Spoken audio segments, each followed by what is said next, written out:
Let me welcome you to our Newsmaker interview series again over the lunch hour here at Patrick Henry College. I am welcoming not only those who are joining us in person, but also usually several dozen people, sometimes a lot more, who are joining us via our live webcast. And of course, we are also joined subsequently by the some 400,000 readers of World Magazine who enjoy these interviews as they are written up by Professor Dr. Marvin Olasky, whom we have the great privilege here at PHC of having on our faculty. Dr. Olasky is the holder of the college's Distinguished Chair in Journalism and Public Policy. Dr. Olasky is also editor-in-chief of World Magazine, and our students have enjoyed considerable privileges in their connection with World and with his work. Of course, you may know that Dr. Olasky is well known for his work in analyzing social policy programs, critiquing culture from a Christian perspective. He's the author of innumerable books and probably almost at this point innumerable articles. And so it's a great privilege to have him here at our college. Also, you may know that Mrs. Susan Olasky is writer-in-residence at Patrick Henry College. We enjoy having her in the audience today. And it's my privilege also to give you a few details about our interview today with Dave Swavely. Welcome, Mr. Swavely. Mr. Swavely is the author of numerous books, both fiction and nonfiction. His fiction includes the futuristic action mystery novel Silhouette and its upcoming sequel, Kaleidocide. Swavely has written many articles, songs, and poems, and has spoken at conferences throughout the country.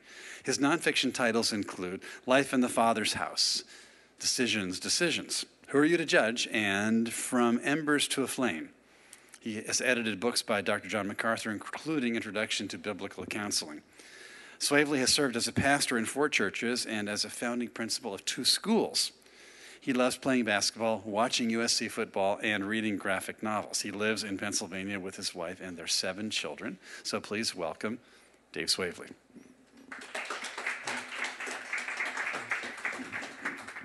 Well, thank you for coming. I once was talking with a Harvard professor who did not have any children and said he did not want to have any children because he figured every child he had would cost him a book. That is, the time spent with a child would take away from the time writing a book. Seemed to me to be a bad deal he was making, even on those terms, but in your case, 7 children and a whole bunch of books. So does having one lead to having another? I mean, in other words, a child, oh, a book, oh, a child. Well, I've never thought of it that way, that maybe it's happened that way. I would think it was more like the Harvard professor, that probably a child costs at least a book. Yeah, which would you rather have, children or books? The children, of course. Mm-hmm. Have to say that, right? But no, I mean it too. It's worth it. But God has been gracious to me to allow me to have the children and some books. And so I'm just privileged to have both. And then you're a pastor and a writer. Do those 2 callings go together, or is there tension in some way? Well, I think they go together, obviously, or I wouldn't be doing it. I think that writing makes a person a better person. So what's more important for a pastor than to be a good person? If I can be a better person, I'll be a better pastor. I think the discipline of writing and just having to think through the way you're using words more than when you just talk is good for my trade as a pastor. So I think they work together. It's difficult. Being a pastor also costs you some books that you could otherwise write, obviously, because it's a hobby. Because there are so many needs in shepherding a growing flock. But I think that the writing makes me a better person. I also think it gives me an opportunity, and particularly in fiction published in a secular market, to make connections that I wouldn't otherwise make. One of my concerns as a pastor is that I'm easily too immersed only in the Christian world, with Christians only. Mm-hmm. And I've always had the desire to be able to make connections with people outside the church, people who are even uninitiated to the Christian faith. And so doing this kind of writing, especially that I'm doing right now, allows those connections, and it has actually provided many for me in the last year or so since I've made the deal. Now, which calling came first, pastoring or writing? That's interesting. When I was very young, a little boy, I began to write. And if somebody would have asked me, even when I was very young, what do you want to be when you grow up? I would have said a writer. And I actually also said even a novelist, that I wanted to write fiction because I was doing that as a little boy and then on really throughout the rest of my life. And education. I actually have a creative writing major from college. Maybe some of you are studying that here. That was my undergraduate degree. And so all through that time, that was the one thing I identified as God's calling, if you will. Though I didn't necessarily always see it as God's calling, but as I came to know Christ and grew in him, I did increasingly see that as a gift he'd given me and a desire he'd given me, and I wanted to use it for his glory. I didn't actually believe I was called to be a pastor until I became one after college. I went to work writing for a Christian ministry. Right. I was attending seminary because I just wanted to learn more about the Lord and his word. But I got a job while I was in seminary writing for a Christian ministry. And at that time, then, because I was studying in seminary, I was involved in the local church in various ways. I was asked to be on staff at a church as well. And so that's actually how I became a pastor. But I would say writing was always my love throughout my youth. And then I was actually doing that professionally before I became a pastor. So a pastor's job is so hard in that you're called upon, you can be called upon at any hour of the day to suddenly drop whatever you're doing and respond to the need of a member of the congregation or someone else in the community. I mean, right now, when that happens to you, do you happily go out on this errand of mercy or whatever? Or, I mean, my tendency, I suspect, would be, and this is why I don't have that calling, would be, gee, I want to write now. I don't want to do this. Mm-hmm. Well, because writing is my hobby and not my primary calling, I do definitely drop the writing if there's a need. I would do that, I think, anyway, just having a pastor's heart and loving people and caring about them. So definitely, I do drop the writing. However, I also have flexibility because a pastor's job takes place a lot on the weekends. Right. And in the evenings, and so I can take some time during the week and, of course, late at night to write. I'm not going to generally get calls except from maybe one or more of the 7 kids at nighttime. But certainly the pastoral ministry comes first, but God has graciously allowed me to also take some time to write through the years. How many pastors/novelists do you know? I mean, I'm trying to think. Walter Wangerin, I think very famously, but I'm trying to think of others. Randy Alcorn. Randy Alcorn, okay, yeah. Can't name anymore because I'm so busy doing popular art. I'm not up on it as much maybe as I could be, but those would be examples. Of course, C.S. Lewis wasn't a pastor, but he was a minister of the word, sure, certainly, and he of course wrote fiction. Okay. But it is rare. And so let's your first novel is set in San Francisco, mm-hmm, and I guess the others in the series also coming up. But how long did you live in San Francisco? When were you there, and what brought you there? I lived in the Napa Valley, which is north right. of San Francisco, for about 11 years. Okay. And you were pastoring? Yes, during church that planter time? There. Mm-hmm. Okay. And let's talk about Silhouette. You wrote it, I understand, quite a while ago. And maybe you could just tell us a little bit of that story about writing it and then what happened. Sure, I'd love to tell this story, and it may take a little while, just to warn you, but I hope it will be encouraging to you because everyone has dreams. Your dream might be writing like mine, even maybe writing fiction. I don't know, but I'm sure you have other dreams, if not that one.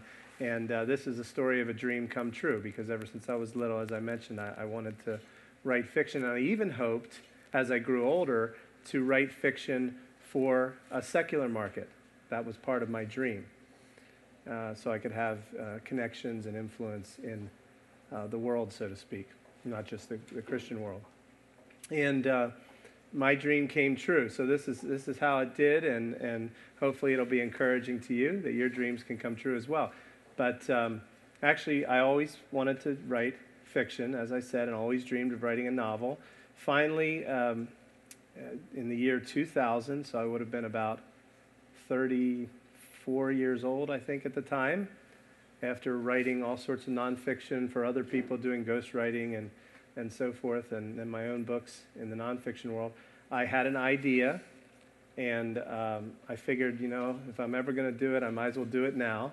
So over the course of about 3 months, I used every free moment I had and produced this novel called Silhouette. And it was the original version has changed considerably since then because editing is very helpful. There's a tip for you young writers. You need to be edited and you need to listen to editors because they do help a lot most of the time. Yes, listen to editors. Yes. So I wrote it, and then here's what I did. I was very busy with a growing family and with a growing church that I had just started in Sonoma, California. And so I said to myself, I don't have a lot of time to try to market this thing, try to make something out of it. I'm basically going to do the minimum, pretty much, of what I can do to get it published, and then pray. Just pray about it, and if the Lord wants something to happen with it, He will. So what I did was I went to the library, and I pulled out the big book of literary agencies at the library, and I went through the big book of literary agencies, and I picked out 10 literary agencies that said that they represented material like I had in the novel. And I said, that's it. I'm just going to do 10 literary agencies, send out cover letters and a few of the chapters to each one of them, and see if something happens. Pray about it.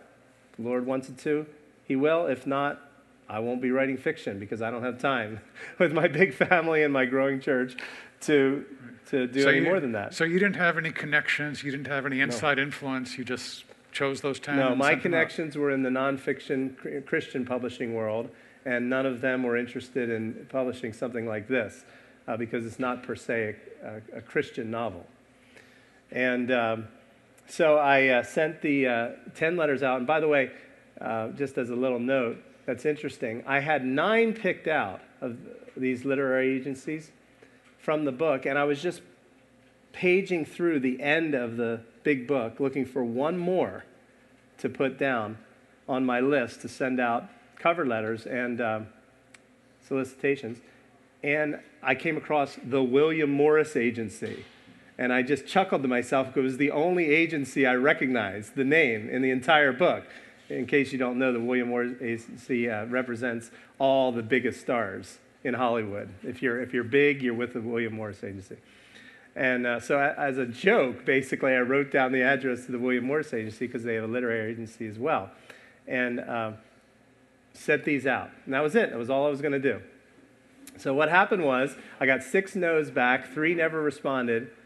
But lo and behold, someone from the William Morris Agency wrote back to me and said, I'd like to see the rest of the book. So I sent it to him, and he read it and wrote back to me and said, I've been reading unsolicited manuscripts here for 2 years. Yours is my favorite book I've ever read. I would like to represent you. And I said, great, let's go for it. Well, remember, this was 2000, so you know there's more to the story. I told you it was a long story. But hopefully it'll be encouraging to you.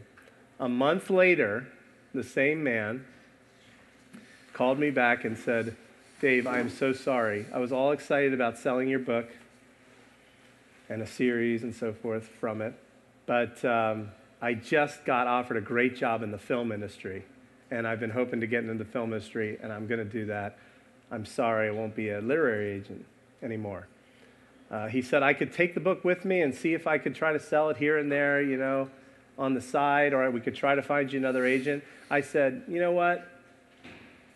Really trusting in the Lord and knowing that there's not much I can do to make this happen. I said, why don't you just take it with you?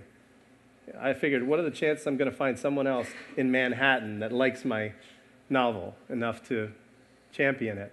So he took it with him, and he stayed in the film industry, rose up and became the director of development for Dimension Films for a number of years. And all through the 2000s, he had it, but wasn't able to sell it. Did you ever hear from him during that period? Just occasionally. At the beginning, he did try a few publishers, and he would let me know, well, they said no, or they still have it and didn't say anything. But then eventually we lost touch. And this is an important part of my story. In the later half of the 2000s, I not only gave up on seeing my novel ever be published, but I really gave up on all writing because I had written a number of Christian books. Here's one of them. Who are you to judge the dangers of judging and legalism? And the books that I'd written together with someone who was well known, they've done really well. A book called Life in the Father's House with Wayne Mack, subtitled A Member's Guide to the Local Church, and then one with Harry Reeder called From Embers to a Flame, How God Can Revitalize Your Church. Those were co-authored books with men who are well known and have a big audience. And so they've done well, but my books that I wrote just with my own name, not so well, because I don't have a huge church and I haven't been to heaven and back. So basically you have to either have a huge church or have been to heaven and back, or like Marvin said at lunch, think you've been to heaven and back, or say you've been to heaven and back, in order to get published and sell much in the Christian world. So I had written a book about the Golden Rule, rediscovering the Golden Rule, and how to apply it in life in a unique way and all this. And I got turned down by the Christian publishers, even that I had contacts with. They said the editorial staff loved your book on the Golden Rule, but the marketing staff vetoed it because a book by Dave Swavely in the Christian world, because I don't have a huge church and I haven't been to heaven and back, isn't going to sell much. So it got vetoed by the marketing people. Well, I was discouraged, to say the least, and I even despairing of there ever being enough of a reason or fruit to make it worthwhile for me to spend all this time in my already busy life writing. And so I'd given up. I had stopped writing for 2 years. And I went to a conference by a man that I'm guessing some of you probably know of, named Greg Harris, who's kind of a father of the homeschooling movement. And he was doing this conference, raising kids to do hard things, something like that. And I think my wife drugged me to it, to be honest. And I was sitting there listening to him, and he did a whole seminar on basically living your dreams and using your gifts. And he told this story of how he had started this terrarium business back when he was younger, 70s or 80s. The unlikeliest thing, and it actually took off, that he was able to support his family selling these terrariums. And he said, as he looked out at us in the audience, are there any of you who have talents, gifts, dreams that you've stopped pursuing because you've given up on them? Well, let me encourage you. The Lord is able, and don't give up on your dreams. Use your talents, gifts, that sort of thing. And so I felt like he was speaking right to me. And more importantly, I felt that the Lord was applying the truth of his word. Ecclesiastes 11, cast your bread on the waters, because you don't know. It will return to you if that's God's will. God's able to make things happen. Your dreams come true. And so I committed to the Lord right then. And I said, okay, I'll spend the next few weeks in my free time seeing if I could get an agent, because I had never had an agent before, only that man briefly. And that would be the next step, to try to get either my nonfiction or my fiction work that I'd already done published. And I sent out emails to everybody I know in the publishing business, both sides, Christian and secular, and I just said to the Lord, Lord, if you want something to happen, please make it happen. I leave it to you. I'm just going to send out a few emails. And if you want the Christian book to get an agent and me to pursue Christian publishing, I'll do that. That'd be great. If you want the novel to do something and you want me to pursue publishing in the secular market, I'll do that. It's up to you. If nothing happens, I'm content. I trust you for that. And when I sent emails out, I ended up getting one back from that man that I told you about. And he had just been hired by Macmillan Publishing to head up their brand new films division. You might find this interesting too, so I'll add it in. But the publishing companies have never gotten a cent from the film industry. up until just recently. So, the Harry Potter books, for instance, the publishers get nothing out of the films. Only the author and her agent gets money from that. So with the publishing industry struggling, they decide, let's try to get a piece of the pie in the film industry. So Macmillan, I think, was the first one to do this. I think there are some others now. But they hired this man I know to become an editor that would buy new acquisitions, new authors, and then also buy the film rights and seek to barter deals with the Hollywood companies himself so that Macmillan could get a part of the pie if the film deals were made. He's made a number of film deals. He wanted to buy my novel and a sequel, and perhaps more if they do well enough, and also buy the film rights. So Silhouette was published in November. The sequel will be published in this coming November, and he's in the process of talking with film companies at the time. In fact, again, just because you'd be interested in this sort of thing, the most recent discussion was with Leonardo DiCaprio's film company, and it was temporarily at least rejected, but there's going to be some further talks when the sequel comes out. So anyway, your dreams can come true if you pray about it, if you do what you can, but even if you don't know what you're doing. I never knew what I was doing. I didn't have a great plan, but yet God saw fit to use the gifts and honor the work that I did do, and most of all, just to be gracious to give me this opportunity, because I think and hope that my desires, my motives are right, to glorify Him and to make connections and to bring good popular art by a Christian into the secular marketplace. So when you talk about a Christian novel as compared to a novel generally, what are the distinctions? Well, I've never written a Christian novel, so I'm going to have to think about this for a moment. And I hope I'm not misspeaking, but just my initial thought would be a Christian novel would be something that would be written for Christians. Okay. As the primary or sole audience. And so when I'm saying it's not a Christian novel, I'm thinking that it's a novel written for everyone, anyone, to read, and for the secular marketplace, though it has interesting ideas spiritually. What does that mean in terms of the way subjects are handled in a novel? In other words, you're defining it in terms of audience. Is there a difference? And I guess the follow-up question would be, should there be a difference? And if so, what should those differences be? Well, let me just say this. What I'm writing is primarily for the purpose of entertainment. Okay. And perhaps we could add inspiration that anyone could experience or benefit regardless of their beliefs. Secondarily, I hope to introduce Christian ideas, along with many ideas that are not Christian, in the milieu to people and encourage them to think about those important spiritual issues. Again, I'm not that well equipped to talk about Christian fiction because I don't write it.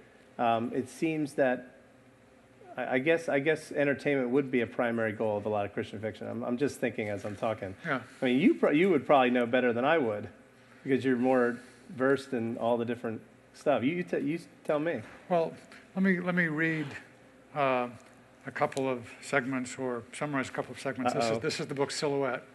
And it's a book I really enjoyed, talking about entertainment. I really enjoyed reading it. But then also, it's interesting the way certain ideas are subtly introduced. One of the main character is trying to understand some strange things that have happened and starts doing some research. And he runs across a young man who was born and raised in South Korea. I said, nodding. Although his kind of fundamentalist faith had been on the decline for some time in North America, I knew it was still thriving in some other places around the world, especially in that beleaguered Asian country. And so there's the introduction of San Francisco, and even now and more so in the future, less of a Christian influence. And at one point, he's trying to understand a kind of code, and he goes to the main character goes to a bookstore and says, I want to find something in the Bible. Okay, he said, trying not to look surprised, veal or real? Well, it was written as a real book, right? So I guess I want to see one of those. Oh, he said, nodding, so you're referring to the old Bible. When he saw my puzzled look, he explained there are, I forget the exact number right now, but thousands of different versions of that book. Everything from obscure homemade holos, which kind of holograms, holographs, to the best-selling open scriptures done by top religious scholars. Most of them are in a virtual format, of course, though there are some real ones. But we have a collector's item called the Old Bible. Only a few of them in print because there's not much demand. That is actually translated into English right from the ancient languages like they used to do. And he finds out that there's some very useful information for him in this old Bible, and I suspect there's going to be, perhaps in the sequel, I suspect some other references occasionally to the old Bible or something along those lines. So it's introducing in a subtle way this idea that and those are the only sections in the novel that actually talk directly about Christianity. There's a lot of ideas that are interesting to Christians and about Christians in an indirect way, but he happened to read just the few direct references. And even that Christian, the one Christian character in either of the novels, is not of even my stripe of Christianity intentionally. But I call what this is pre-Christian. Someone mentioned that idea to me, and I think it fits. Pre-Christian in the sense that just between us chickens, the idea I have in my head is that the main character eventually actually embraces the Christian faith. But you don't find that happening in either of the first two books. You just find him being exposed to it, liking some of the things he sees, but mostly disliking the things he sees about Christians and Christian ideas. But yet, if you read with ears to hear, I guess eyes to see, really, as you read, you can see how there's a providence behind the scenes working in his life by what happens to him and who he meets. And pre-evangelism is very important, especially in a society that's increasingly growing hostile to Christian faith. So does your congregation, have people in your congregation read this, and positives, negatives? Yes, all positive. For those who are interested enough in that sort of thing to read it, they love it, and they're very supportive as well. Now, the big thing in a lot of popular novels, as well as in a lot of movies, is what one movie reviewer, Pauline Kael, used to call kiss, kiss, bang, bang, namely sex and violence. Not much sex here. There is violence. And the second one there is. The second one? Well, we'll look forward to that. But done the right way. Okay. Check it out and see what you think. Coming soon in November to a bookstore near you. But so violence here. Would Christian publishers tend to, you wanted to go to a secular publisher both for pre-evangelistic work, both for reach, both for marketing, and so forth, but also, I suspect in some sense that what's accepted here would not be accepted there. Yeah, I think that's the case. Although I think the landscape is changing from what I understand in Christian fiction, again, not being an expert at all, but from what I've heard from some of the people I've talked to, there's more of a movement in this direction in at least some areas of the Christian publishing market. But I'll say it this way. I've been thinking about this recently, that my books, and I think any good literature, is going to contain both the sacred and profane. Because life is full of both the sacred and profane. And so if it's going to reflect life as it is, it'll have both. And so therefore, if someone writes, like I do, including both the sacred and profane, we're kind of like a Civil War soldier with a blue shirt and gray pants. We're kind of getting shot at from both directions in a way, because In the Christian publishing world, you can't have too much of the profane, or they won't publish you, or there won't be any interest in it. In the secular publishing world, you can't have too much of the sacred, or they won't publish you, or they'll try to cut it out. But again, the best literature would have both. So it's a difficult task seeking to present both the sacred and profane, and to have a place for it to be published and read in today's market, and also to do it in a way that's honoring to the Lord, where the profane serves the purpose of showing how great the sacred is, and etc. So the bad news makes us understand more our desperate need for the good news. And really feeling the bad news and experiencing it through the characters shows how great the solution is and how much it's needed. Right. That's the idea. Okay, now your second novel is due at the end of this week to the publisher, is that right? Yeah, the first draft is, I'm finishing it right now. Finishing right now. And you were mentioning before that you have one hole, basically, one question that's going on in your head that you'd like some help on. Sure. I was thinking that, how could I serve you who are here, or anyone that's listening or might see this, and quick enough to give me some help and give you the opportunity to actually participate in the content of a novel being published by a major publisher. I have one section left to write at the very end of the second book, and I can't give the plot away because, of course, I want you to do it. Maybe just explain a little bit, just so they'll have some context here. If you can say in 50 words or less. Wow. But have to just read the back. Read the back. Well, in the back is praise. Okay, I was bowled over by the hyper-paced action. Okay, maybe in the front here. In the near future, a post-quake San Francisco is ruled by a private corporation called the Bay Area Security Service. Its founder, Saul Rabin, is revered by many as the savior of the city, but by others he is feared and loathed as a fascist tyrant. And because of the cutting-edge anti-gravity technology being developed by his company, this controversial figure is about to become the most powerful man in the world.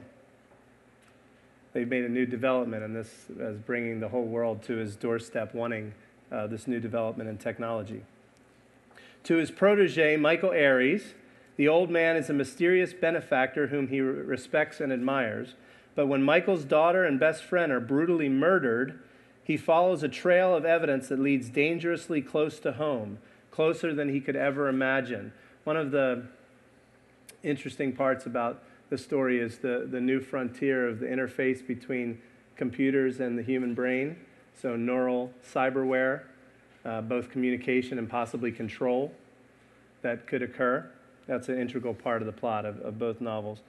A future world of aero cars, net glasses, and neural cyberware provides the backdrop for this timeless tale of good and evil, revenge and love, infamy and destiny.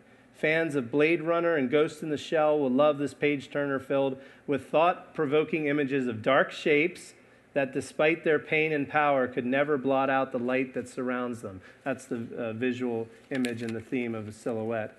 A lot of darkness, but a light that surrounds it. Now, at the end of the second book, again, not to give away all the many, many plot twists, there is an artificial intelligence construct that plays a role in the second book.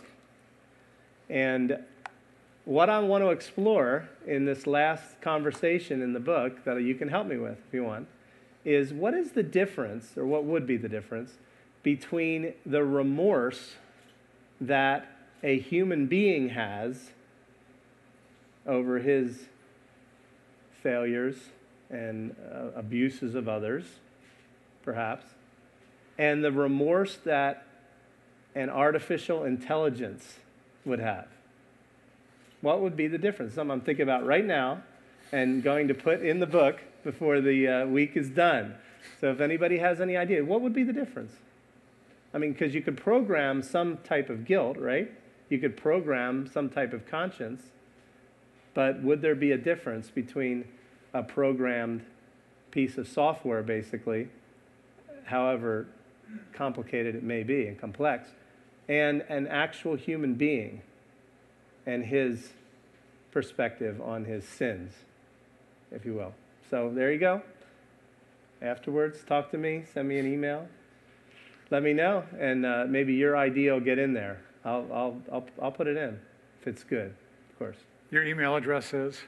It's my name, Dave Swavely at Comcast.net. Dave Swavely at Comcast.net. You will be besieged, I suspect. I'd love to hear what you think.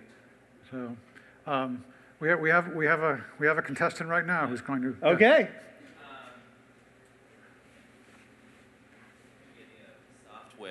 Software is inherently limited by the technology. So I would think that if you imbue a personality onto kind of the artificial intelligence software, then there would tend to be more of a confusion because they would quickly recognize the limits of their thinking. I think of iRobot and the artificial intelligence, the one that was closest to a human. We could very much see the personality on the face, but there was still sort of a confusion behind the technology, so to speak. Whereas a human would be able to maybe more slowly recognize the various factors, maybe the moral dilemma, for instance, but perhaps could go much further. That would be the hope than software could. But. Good thoughts. Thank you. So, God gives us souls that never die, and we're created in God's image.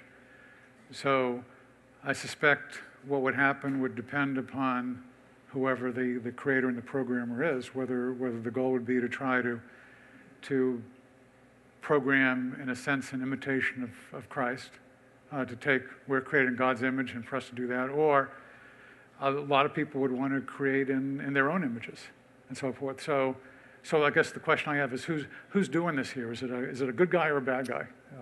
And with all the characters in my books, there's no easy answer to that. Yeah. Again, because that actually reflects real life. We're not either good or bad. Graham Walker is president of this college because he has an answer to this question you're just raising. I only have a suggestion for your plot that occurred to me.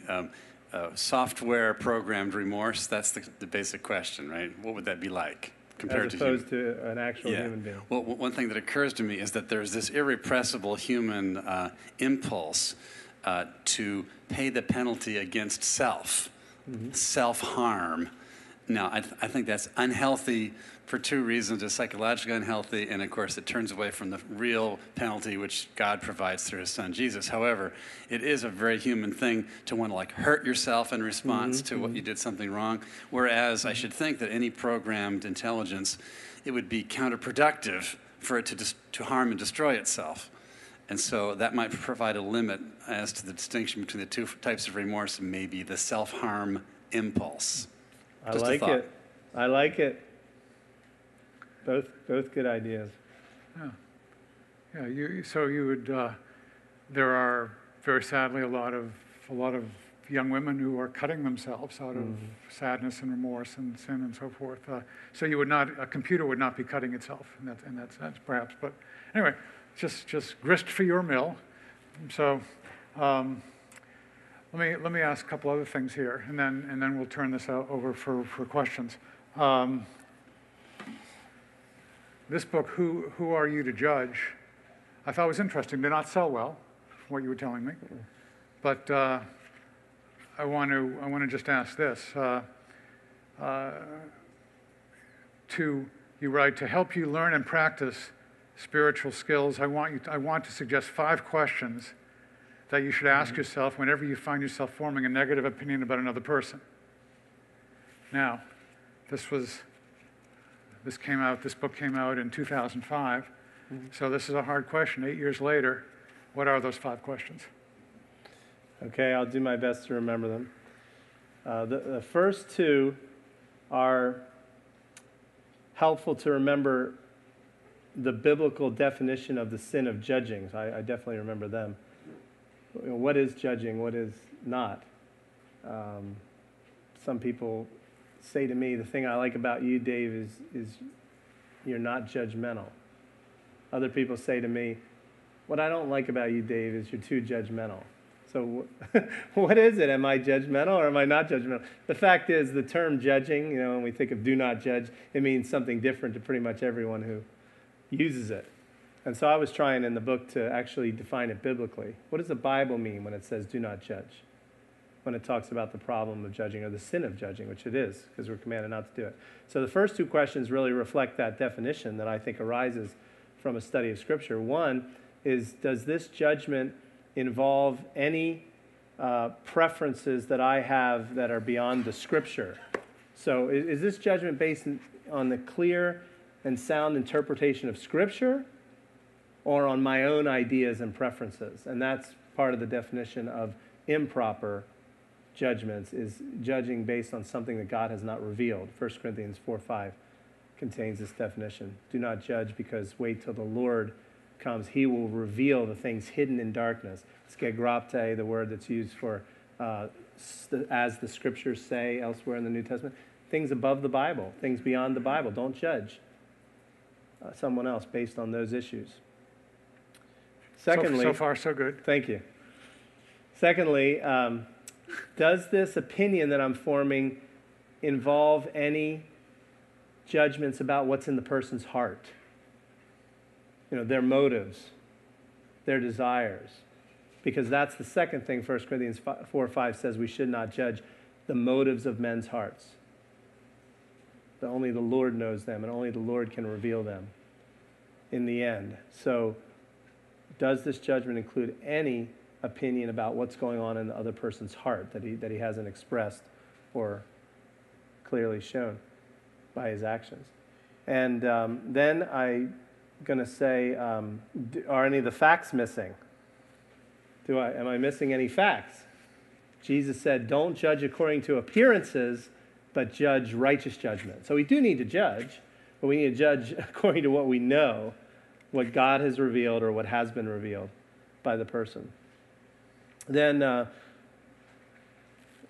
golden rule one. How would I want the other person to think of me if the roles were reversed? That's the golden rule. Treat others as you would want to be treated. And then finally, how can I show the grace of the cross to this person? Love believes all things. Love hopes all things. How can I show the grace of the cross? And that's where the gospel comes in, understanding it and applying it in our perspective and our relationships with others. That's pretty impressive. Five for 5, 8 years later. He told me he was going to ask me. I can't take credit for that. This is true, but still, but you didn't have a chance to cram before we That's just did true. this just a moment ago. Which is good. There was a pitcher in the New York Yankees who wrote or had ghostwritten for him a biography, and he was asked by reporters why you said such and such a nasty thing about another player. And he said, how would I know? I haven't read it. But anyway. I have some stories about that, too. I'll tell you sometime. So questions from any of you? Before my wife gives me more cross looks of why am I drilling you on your own book? But David? I had a quick question. I didn't hear you say what your writing process is. Do you write every day? And if so, when do you do that? And how do you balance that with a large family?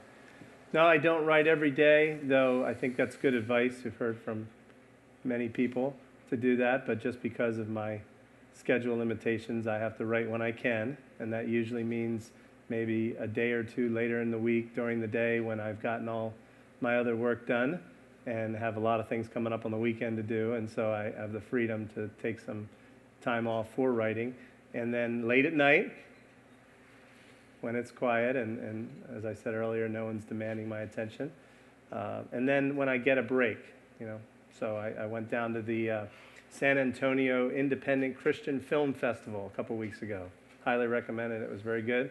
Something else that those from a homeschool background may know about. It was started by Vision Forum. Good time, great time, but wanted my son to enjoy that, wanted to enjoy that with him because he has some interest in film. But since I had the time away from the church and all the rest of the kids, I spent a lot of time down there writing. So I probably wrote 3-4 chapters when I could have been watching movies or hanging out in the town. So whenever I can, really, is the answer. So I'll just ask, you're not able then to really have, as someone who was not a pastor, is not a pastor in my life. You're not able to have a regular writing schedule of that That's sort. right. And do you find that that students here are interested in writing? Should they try to discipline themselves to have a certain time each day if they can do it, or should they discipline themselves to be ready to write any time that an opening occurs? Which do you think is the better way for them to be training themselves? Regularity, or just whenever, at any moment, anywhere, on a bus, outside, inside? Well, I think both are good and both should be a part of what you're learning and practicing, but I would emphasize the first. I think especially when you're training and learning, to have that regular time in the schedule and that discipline of planning it, and especially planning to be edited, as I said earlier. That's how you actually learn to write. You learn to write by two things: writing and then being edited. Harshly, critically. And that's how I learned to write. Went to college, took writing classes. So I had to write. Was edited by the professors. Harshly, critically. Well, not in an ungodly way. They were nice about it, but they were very critical. And then I worked as a ghostwriter for a number of years, where I wrote books for a famous Christian author. And I was edited by the editor that was employed over me in that ministry very severely. I remember she used to use a blue pen. I and my other fellow writers at the place called it the blue inkinizer. You know, it was everywhere, all over the page. But it was good for me. It was really good for me. So to have that discipline, to have to write, whether it's imposed on you through school or work, or choosing yourself to impose that discipline upon yourself, very key. But then the editing, even more so, very, very helpful. That's how I say I became a good writer. I was always a writer, loved to write, but I became a good writer through doing it and through being edited. On the note of science and technology, you mentioned how it seems like a major driver in the book is this human technology interface, like a neural interface. Mm-hmm. And I guess like what drew you to that back in 2000 when you were first drafting the story, and then what's intrigued you about the idea? How have you seen it mature, particularly with just the announcement recently of the Google Glass technology, mm-hmm. those sort of issues? You know, I'll tell you, that is the one problem with writing a novel and then waiting 10 years, especially a novel so dependent on technology, and then having to wait 10 years to get published. In the 10 years between when I wrote my first edition of my novel and it was released, movies came out with my ideas in them that I had since then, and then some things have actually happened.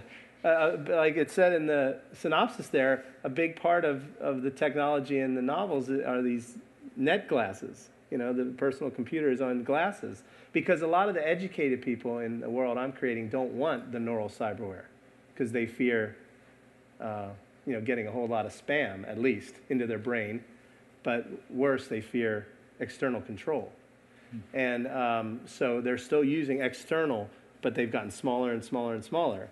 So many use glasses, some use contacts, some use head rigs, depending on how much they want to run on it. Now it's happening, like you say. Now it's starting to happen. So I predicted it, but when I predicted it 10 years ago, it seemed more impressive.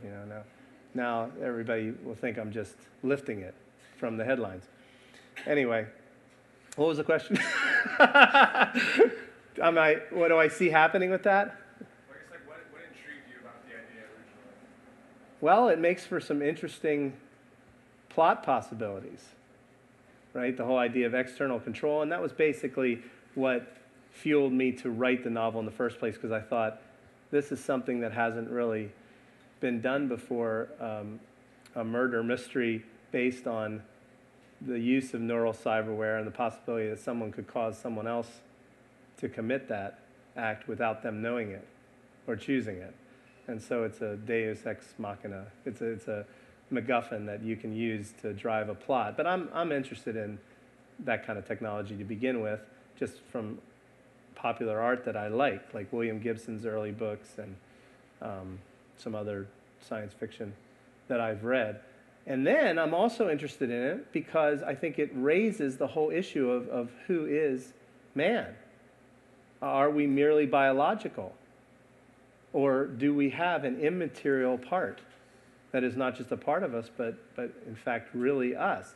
Would we be able to control someone's choices through even highly developed neural cyberware? That's the spiritual mystery in my first novel. I try to not only have a murder mystery or mystery of who's going to live or die, or will they or won't they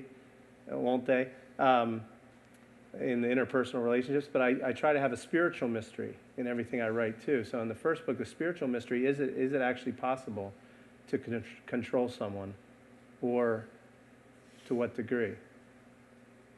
Do we have a soul? That sort of thing. Good question.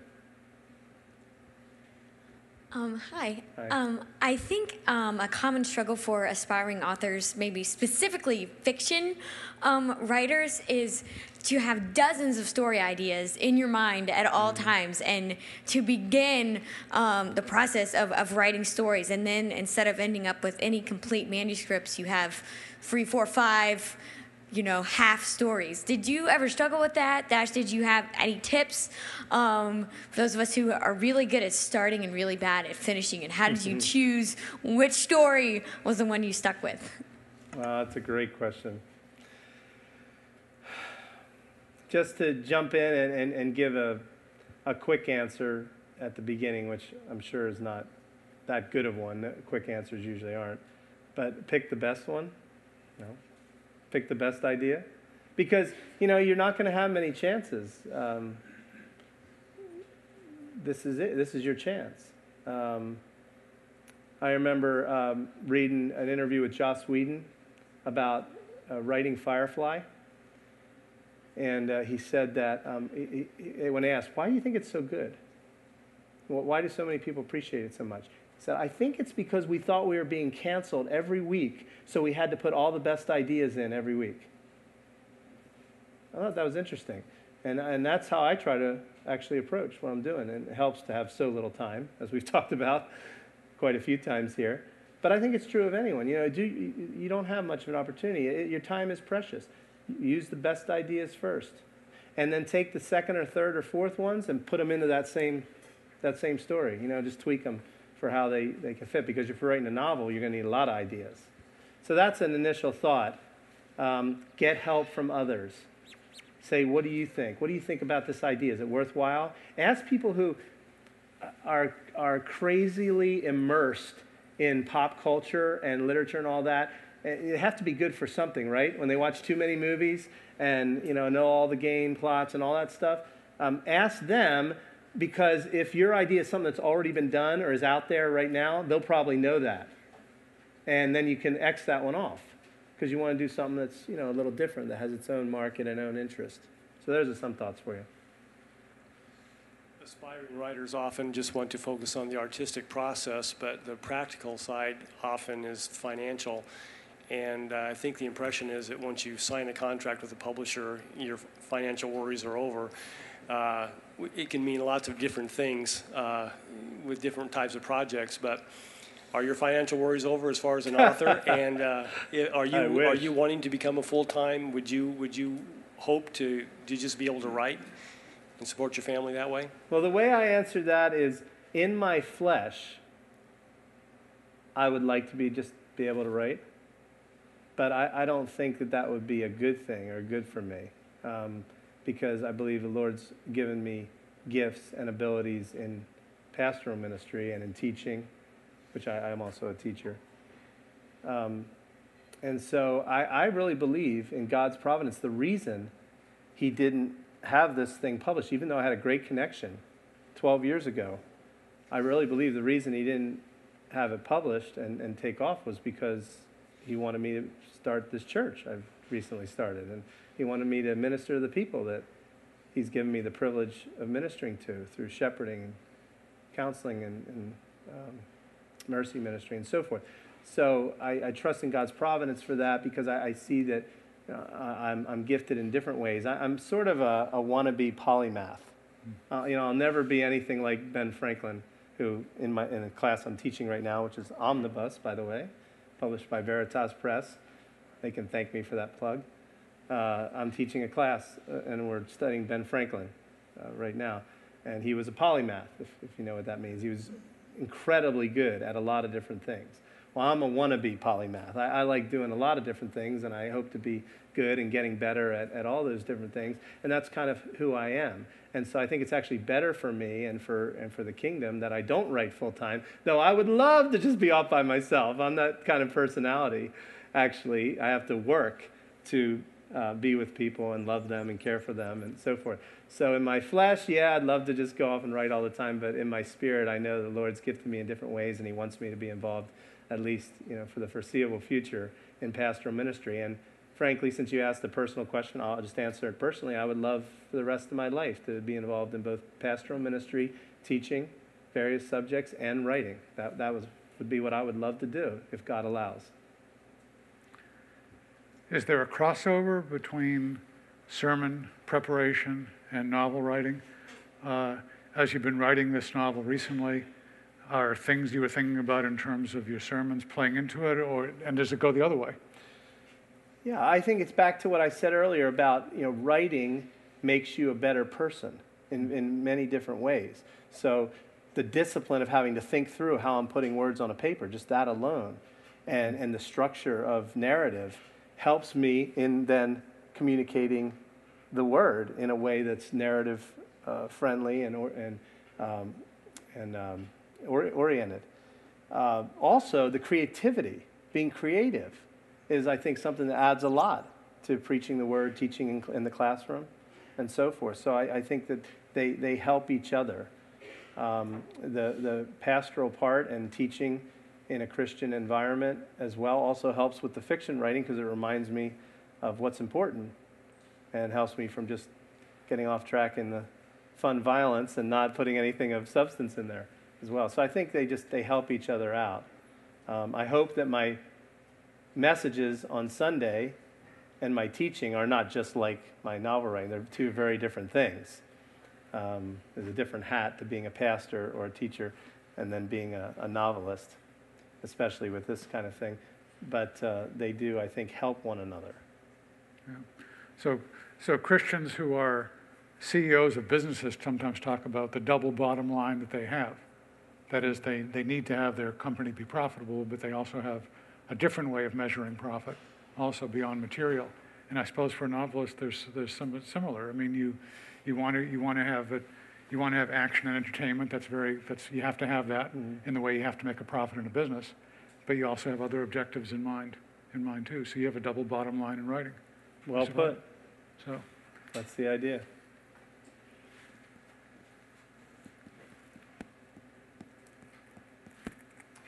Thank you very much. We're really excited to get the book that's coming out. How many months is it coming out? The second book will be out in November. And that's the Kaleidocide one? Mm-hmm. Okay, watch your bookstores for that. Or can they order it online? Of course. Okay. It's on Amazon. It's everywhere. Okay, excellent. Let me remind everybody here and those watching that tomorrow at around the same time, but not exactly the same time, we have another great interview coming. Tomorrow's interview starts at 12:20. Yeah, 12:20 on Thursday. I believe you will be here with Dr. Marvin Olasky and columnist Cal Thomas tomorrow. So please rejoin us then. And please thank Dave Swavely for his work and for today's interview.